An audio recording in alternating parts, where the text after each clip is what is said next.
जय श्री राम भक्तों इस एक चीज को जानने मात्र से आप मरते दम तक सुख भोगोगे। और इस जन्म में तो भोगोगे मरते दम तक, अगले जन्म में भी आपको निश्चित ही सुख मिलेगा। देखो, हमारे शरीर में सबसे महत्वपूर्ण चीज क्या है, कमेंट करके जरूर बताना। तो भक्तों, इस देह में सबसे जो बेशकीमती चीज है, जिसकी कीमत अगर तीनों लोगों की संपत्ति भी दे दी जाए ना, तो भी उसकी कीमत वसूली नहीं जा सकती, मतलब तो भी उसकी कीमत कम पड़ जाएगी। तो वो जो सबसे बेशकीमती चीज है हमारे शरीर में, वो है हमारे प्राण, यानी कि श्वास। क्योंकि आपकी अगर आपके प्राण निकलने लगे और कोई कह दे कि इसको 1 मिनट जिंदा रख लो, मैं आपको करोड़ों रुपए दे दूंगा, तो वो करोड़ों रुपए के बदले में एक श्वास की कीमत नहीं मिल सकती। तो अगर आप उस प्राण को, उस श्वासों को नहीं जानोगे ना, तो सारा जीवन दुखी ही दुखी रहोगे, क्योंकि प्राण ही सब कुछ है। शास्त्र में यह लिखा हुआ है कि मनुष्य इस प्राण से अथवा मुख्यस्थ प्राण शक्ति से सुगंध व दुर्गंध को नहीं जानता। वह प्राण निर्विषय है, इसी कारण यह प्राण निश्चय ही पाप रहित है। मनुष्य इस प्राण की सहायता से जो कुछ खाता पीता है, उस खान पान में यह प्राण दूसरे प्राणों को तथा इंद्रियों को रक्षित करता है, दूसरे प्राणों को चलाता है। मगर मनुष्य अंत काल तक इस प्राण को न जानकर न समझकर अनेक प्रकार के कष्ट भोगता है। जब यह प्राण देह से बाहर निकलता है, अर्थात जब अंत काल में व्यक्ति मरने लगता है, तो मुख फाड़कर लंबे लंबे सांस लेता है। वही व्यक्ति लंबे लंबे सांस लेता है और उसको अनेक प्रकार की पीड़ाएं उठानी पड़ती है। मरते समय तक हजारों लाखों बिच्छू एक साथ काटते हैं, इतना दर्द होता है। अगर वो इस प्राण को नहीं जानता, तो जो जान लेगा उसे बिल्कुल किसी प्रकार का दर्द नहीं होता है। मुख्य प्राण से नाम की उपासना न जानने वाला, प्राणों से अजपाजब का पाठ न करने वाला ही मुख फाड़ता है, और उसके बाद ही वह लंबे लंबे सांस लेता है। प्राण की उपासना मतलब जो हम आपको अपने तकरीबन वीडियो में बताते हैं कि अपने श्वासों का ध्यान करो, उसी को प्राण उपासना बोला जाता है। प्राणों से नाम की उपासना मतलब अपने श्वासों से उस नाम को जानना। वो नाम तुम्हारे श्वासों में है।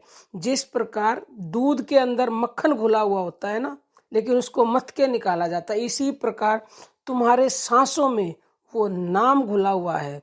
तो उन सांसों को, आती जाती श्वासों की उपासना करो, यानी कि उनका ध्यान करो, जप करो, उनको देखो, बस उनको सुनो, तो आप उस नाम को जान पाएंगे जो उसके अंदर छुपा हुआ है। उसका मंथन करना पड़ेगा सांसों का।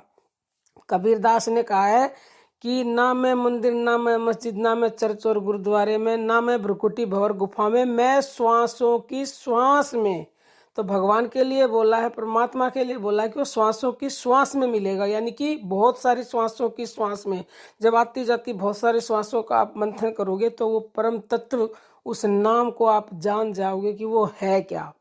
और जो व्यक्ति उस नाम को जान लेता है, उन प्राणों को जान लेता है कि ये प्राण है क्या है तुम्हारी सांसें। क्योंकि शिव जी ने भी स्वर ज्ञान को सबसे बड़ा बताया। शिव जी ने स्वर ज्ञान स्वयं दिया है शिव सर्वोदय में। तो अगर जो व्यक्ति उस स्वर ज्ञान को समझ लेता है कि क्या है ये हमारा स्वर, क्या है हमारा प्राण, इसमें क्या छुपा हुआ है, तो वो व्यक्ति सारा जीवन सुख भोगता है और मरते समय उसे किसी प्रकार का कोई कष्ट नहीं होता, सुख में ही जाता है। और आने वाले आगे जन्म में भी उसको सुख ही सुख प्राप्त होगा, ये बिल्कुल निश्चित है। तो आपको हम बताते हैं कि शुरुआत कीजिए। शुरुआत आपको वाणी से ही करनी पड़ेगी। राम नाम जप करना शुरू करें, जो भी आपके इष्ट है वो जप करना शुरू करें। सांसों का जप तो बहुत मतलब हर साधक सीधा नहीं कर सकता, क्योंकि किसी का अगर प्रारब्ध ऐसा है, पिछले जन्म में यहाँ तक की भक्ति कर चुका है, तो वो सीधा प्राण जप, प्राण उपासना कर सकता है। नहीं तो एकदम से नहीं किया जाता सांसों का ध्यान, ना ही मानसिक एकदम किया जाता है। तो पहले वाचिक फिर उपांशु, फिर मानसिक और फिर प्राणजप यानी कि अजपा पे आ जाएंगे।